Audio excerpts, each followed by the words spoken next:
चलिए बोरे 5-10 मिनट शांत हो जाइए, फिर आपको एक टॉपिक अभी बताएंगे और आज इस लेसन का नया टॉपिक स्टार्ट करेंगे। बोरे एक बार प्रश्न आया था, सरफराज यादव क्वेश्चन, अभी अपने लोग कोलंबियन फोर्स तो पढ़े हैं, कोलम्बस लॉ से रिलेटेड टॉपिक भी पढ़े हैं, लेकिन कुछ टर्म जो है ना ग्रेविटेशन से भी जुड़ा हुआ है, गुरुत्वाकर्षण से, उसको भी जान लेते हैं। पहले सुनिएगा, पहले रफ में मैं आपको सुना दूं। ग्रेविटेशनल फोर्स याद रखिएगा दो मास के बीच में काम करता है। किसके बीच में? द्रव्यमान होता है ना, लेकिन कोलंबियन फोर्स काम करता था दो चार्ज के बीच में। याद रखिएगा ग्रेविटेशनल फोर्स जो आपने 11th में पढ़ा, कहीं भी पढ़ा होगा, याद रखिएगा उसमें मीडियम अर्थात माध्यम का कोई चर्चा नहीं होता है। ग्रेविटेशनल फोर्स का जो टॉपिक है उसको माध्यम से कोई रिलेशन नहीं है, जबकि कोलंबियन फोर्स में मीडियम की जरूरत पड़ती है, कभी हवा के लिए तो कभी पानी के लिए तो कभी मेटल के लिए, होता है ना।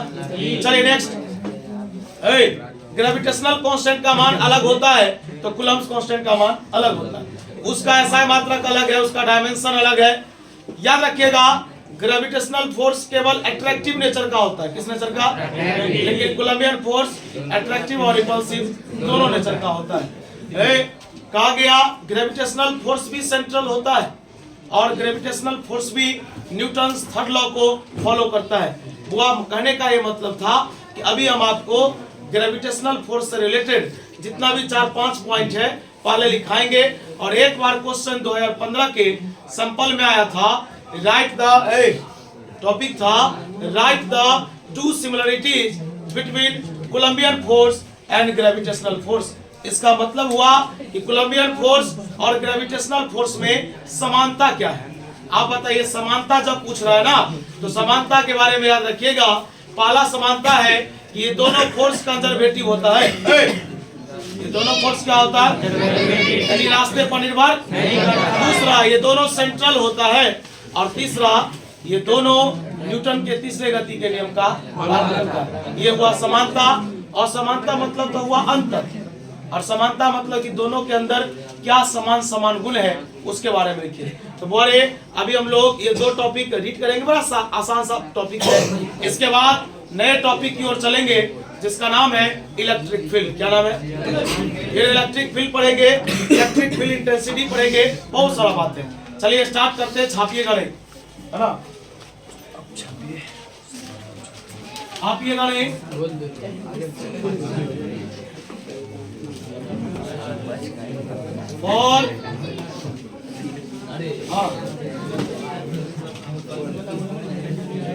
और ग्रेविटेशनल फोर्स।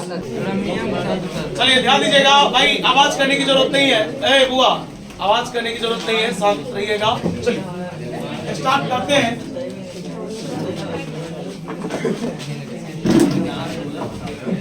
चलो बोले ग्रेविटेशनल फोर्स के लिए स्टार्ट कर रहे बात।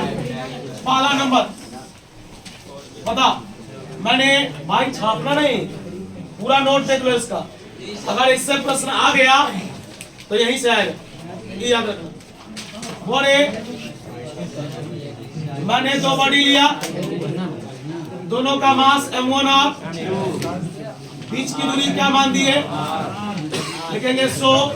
ग्रेविटेशनल फोर्स का फॉर्मूला होता है G into m1 into m2 आवाज हुआ। ये जो फॉर्मूला है ना बुआ, ये गुरुत्वाकर्षण बल का है, ग्रेविटेशनल फोर्स का। लिखेंगे हियर F को लोग बोलता है ग्रेविटेशनल फोर्स, ग्रेविटेशनल, क्या कोई दिक्कत? बोले G को लोग बोलेगा ग्रेविटेशनल, आप बोले आवाज नहीं कीजिएगा, ग्रेविटेशनल कांस्टेंट जिसका मान होता है 6.67 10⁻⁻11 न्यूटन इंटू मीटर स्क्वायर बटे किलोग्राम का स्क्वायर। अब हम लोग देखिए, पहली बात, ग्रेविटेशनल फोर्स कितने मास के बीच में काम करता है? ग्रेविटेशनल फोर्स का फॉर्मूला F बराबर G into m1 into m2 by r square. F मतलब ग्रेविटेशनल फोर्स, G जी मतलब ग्रेविटेशनल कांस्टेंट, जी का मान ये होता है। अब गेम में थोड़ा सा आएगा ट्विस्ट। अब हम लोग स्टार्ट करने जा रहे हैं। अब हम लोग ये नोट लिखने जा रहे हैं। किसके लिए? तो बोलेंगे ग्रेविटेशनल कांस्टेंट के लिए। बोलिए नोट किसके लिए? बोलिए नोट में पहला नंबर बात कहा जैसे गायब हो रहा है यार, ध्यान दो इधर। और ग्रेविटेशनल कांस्टेंट का एसआई मात्रक है, पता है इसका एसआई मात्रक क्या है? किलोग्राम का स्क्वायर। खराब हो गया।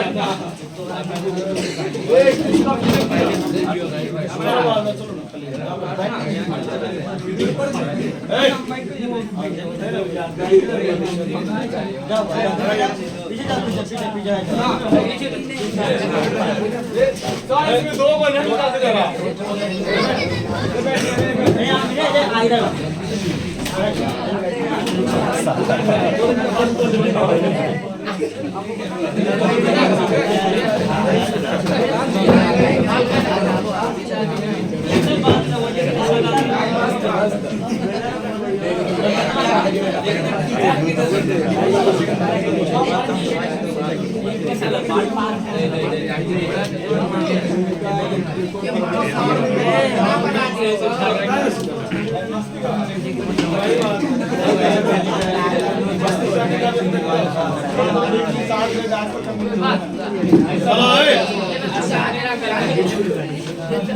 हल्ला नहीं करेगा।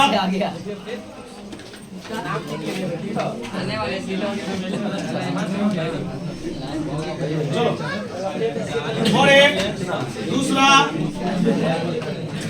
इसका डायमेंशन है। शांति से देखो, न्यूटन फोर्स का होता है mLp का पावर -12 मीटर स्क्वायर यानी L स्क्वायर। किलोग्राम मतलब मास, मास का मतलब m स्क्वायर। साहब ढला को सेकता देता था इससे मारता है। एक m से एक m क्या हो गया? कैसे? और बता यहाँ पर m बचा एक बार। और जब इसको ध्यान सुनिएगा, m जब ऊपर जाएगा m का पावर -1, बोलिए l दो बार और एक बार, दो एक तीन बार, और t का पावर -2।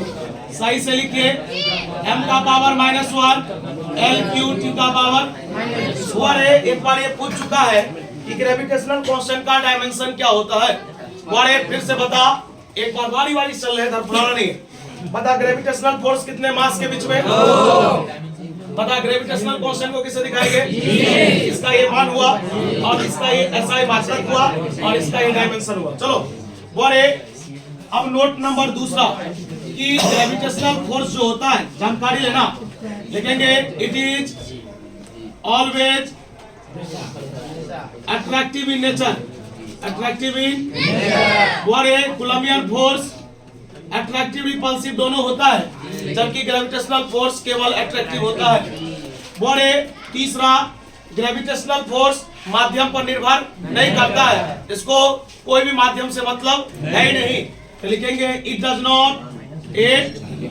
नॉट डिपेंड या निर्भर नहीं करता है ऑन द मीडियम, यानी ये माध्यम पर निर्भर नहीं करता है। चौथा, देखिए जो लोग इसमें न्यू है, हो सकता है ग्रेविटेशनल फोर्स आप 11th में नहीं पढ़े होंगे। भाई नहीं पढ़े कोई दिक्कत नहीं है, और अगर पढ़े तो बात को सही सुनिए कि ग्रेविटेशनल फोर्स को रास्ते से भी कोई मतलब नहीं है। रास्ता स्मूथ है कि रफ है, उससे कोई मतलब है ही नहीं। इसका मतलब है कि एक ऐसा बल है जो रास्ते पर निर्भर नहीं करता है, और जो रास्ते पर निर्भर नहीं करता उसको लोग कंजर्वेटिव बोलता है। क्या बोलता है? लिखेंगे इट इज अ बोलो क्या बोलेंगे?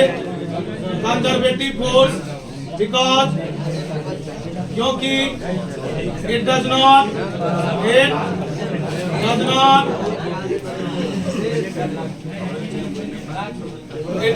Depend on the path. और कहा गया ग्रेविटेशनल फोर्स जो होता है वो सेंट्रल होता है। तो लिखेंगे इट इज सेंट्रल फोर्स, ये कैसा बल है? Central force. बोरे 5 के बाद 6 नंबर देखिएगा, इट अबे या पालन करता है न्यूटन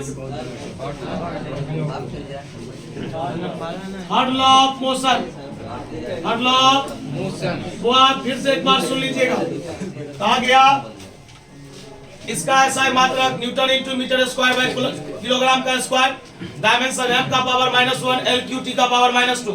यह अट्रैक्टिव नेचर का होता है, यह कंजर्वेटिव होता है, रास्ते पर निर्भर नहीं करता। अगला कहा गया कि यह मीडियम पे भी निर्भर, यह सेंट्रल फोर्स होता है और न्यूटन की गति के तीसरे नियम का।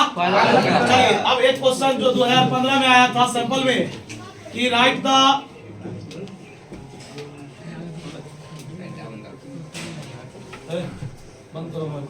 राइट द कॉल मेरा भी आता है, बंद करो उसको। Write the two similarities, write the two similarities between Coulombian and gravitational force. वो देखिए अंतर अलग चीज होता है और सिमिलरिटीज अलग चीज होता है। देखिए सिमिलरिटीज मतलब कि दोनों बल में समानता क्या है और अंतर मतलब तो असमानता। बड़े दोनों में समानता है। कल हम लोग पढ़े थे ये टॉपिक, जो लोग कल नहीं आए होंगे उनको दिक्कत होगा। कल हम लोग पढ़े थे कि कोलंबियन फोर्स भी कंजर्वेटिव होता है, पढ़े थे कि कोलंबियन फोर्स भी सेंट्रल होता है, पढ़े थे कि कोलंबियन फोर्स भी न्यूटन थर्ड लॉ को फॉलो करता है। तो बताइए वो भी करता है वही चीज, ये भी वही, दोनों में ये समान गुण हुआ ना। तो यहाँ पर लिखेंगे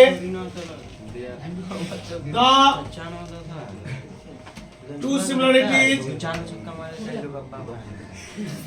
the two similarities are given as, दोनों समानता इस प्रकार का लिखेंगे, both are conservative। बता दोनों क्या है? कंजर्वेटिव। दूसरा both are central, both are बोले दोनों सेंट्रल फोर्स होता है, दोनों कंजर्वेटिव होता है। छापो चलिए एक टॉपिक और सुन लीजिए ना, 1 मिनट। बोले कोलंबियन फोर्स और ग्रेविटेशनल फोर्स में क्या अंतर है? तो कहा गया, ध्यान दीजिएगा, कोलंबियन फोर्स मीडियम पर निर्भर करता है, ग्रेविटेशनल फोर्स मीडियम पर निर्भर नहीं करता है। कोलंबियन फोर्स अट्रैक्टिव रिपल्सिव दोनों होता है, लेकिन ग्रेविटेशनल फोर्स केवल अट्रैक्टिव होता है। वो याद रखिएगा, कोलंबियन फोर्स का रेंज जो है ना, दायरा थोड़ा ज्यादा है और ग्रेविटेशनल फोर्स का दायरा थोड़ा सा कम है। याद रखिएगा, कोलंबियन फोर्स दो चार्ज के बीच में काम करता है, जबकि ग्रेविटेशनल फोर्स दो मास के बीच में काम करता है। यही अंतर सब लिखना है, ज्यादा भारी तो है नहीं। चलिए बोले इस टॉपिक को लिखने के बाद हम लोग अभी एक नया टॉपिक की ओर चलेंगे और आपको जो असाइनमेंट फिजिक्स का भेजा गया था वो कल लेकर के आना उसको ना, उससे न्यूमेरिकल बताएंगे कल, है ना। न्यूमेरिकल कल हम उससे स्टार्ट किए थे, बताए नहीं, आज टॉपिक आ गया बीच में, बोलना चाहिए था।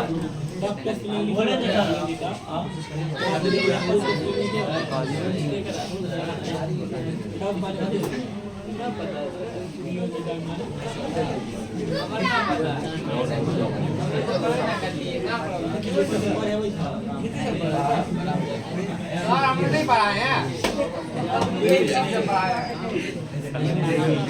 बीच वाला लिखे हो, बीच वाला लिखे हैं,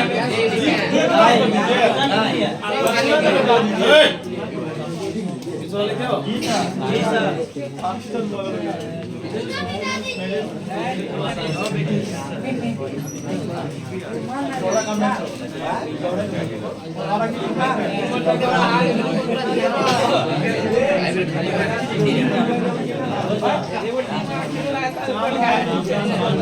चलो सुनो,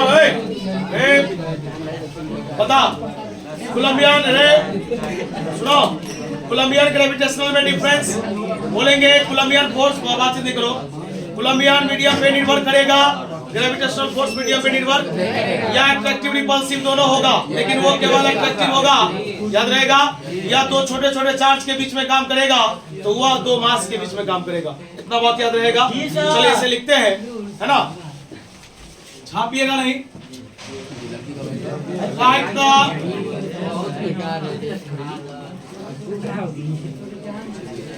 difference between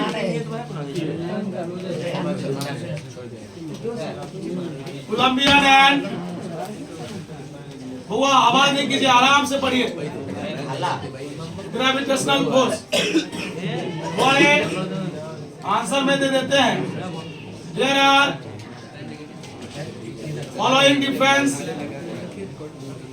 their are following difference between Coulombian and gravitational force. These are it. ये सब इस प्रकार है।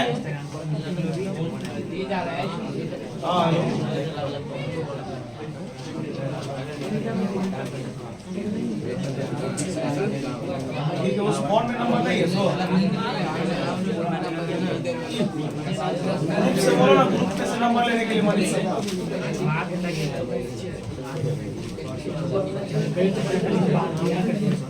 इधर आओ रे बुआ, और थोड़ा सा इसमें जो न्यूजर बैठे हैं थोड़ा देखो यार, सीखो। पहले बार डिफरेंस पढ़ रहा तो देखो, दो के बीच में अंतर पूछ रहा है ना, तो पहले होता था कि आधा इधर ऐसे नहीं लिखते हम, ध्यान, जिस हिसाब से बताया जाता है वो सही लिखेगा।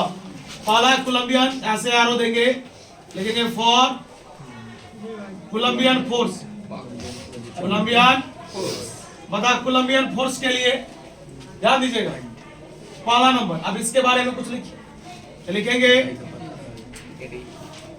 इट मे बी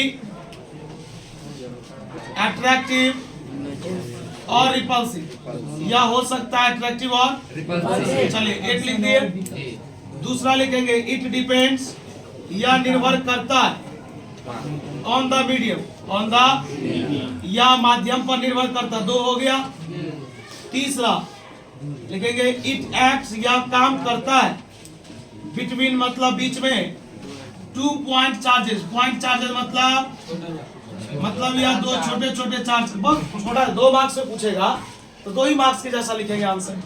बता, या अट्रैक्टिव रिपल्सिव दोनों होता है, या मीडियम पर निर्भर करता है, और या दो छोटे चार्ज के बीच में काम करता है। ये कोलंबियन का हुआ।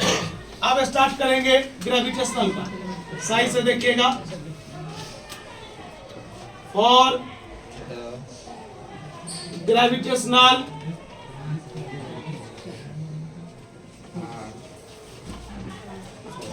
लिखेंगे it is always attractive in nature, यह हमेशा किस नेचर का होता है?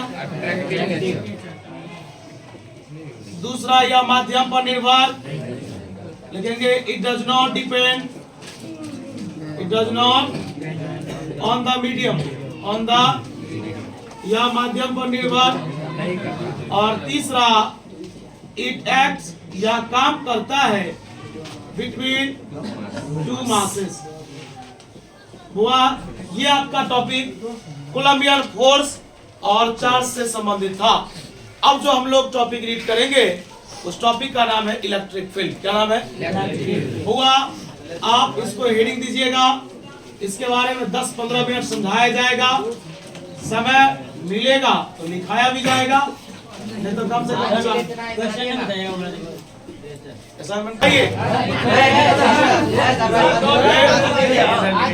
टॉपिक समझिए ना।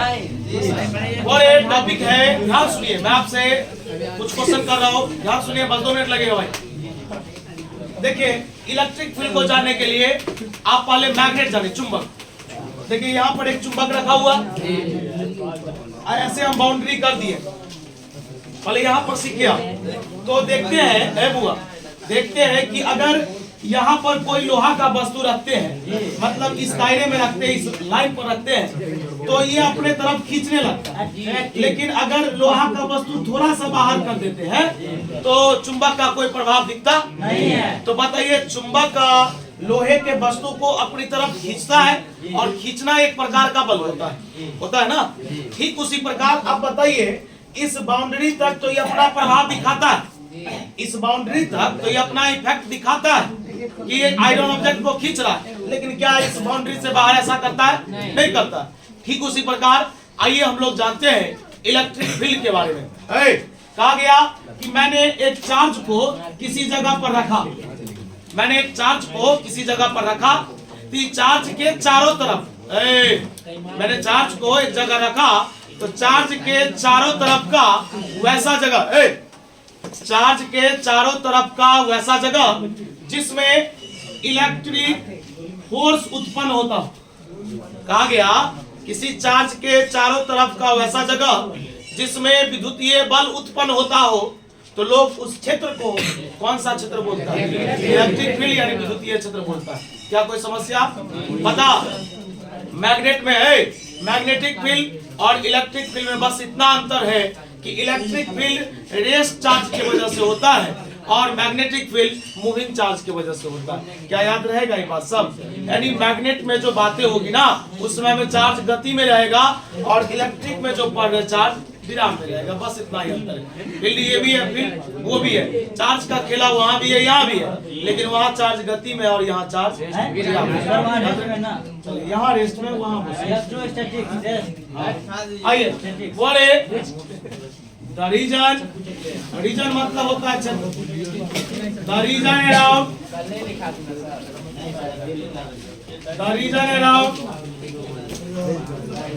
द चार्ज in which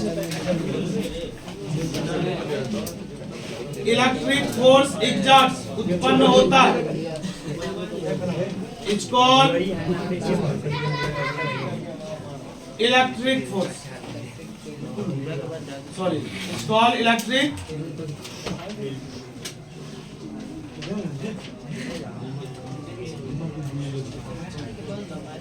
ये जो जगह है ना, ये जो खाली जगह दिख रहा है, इसी खाली जगह को लोग क्या बोलेगा?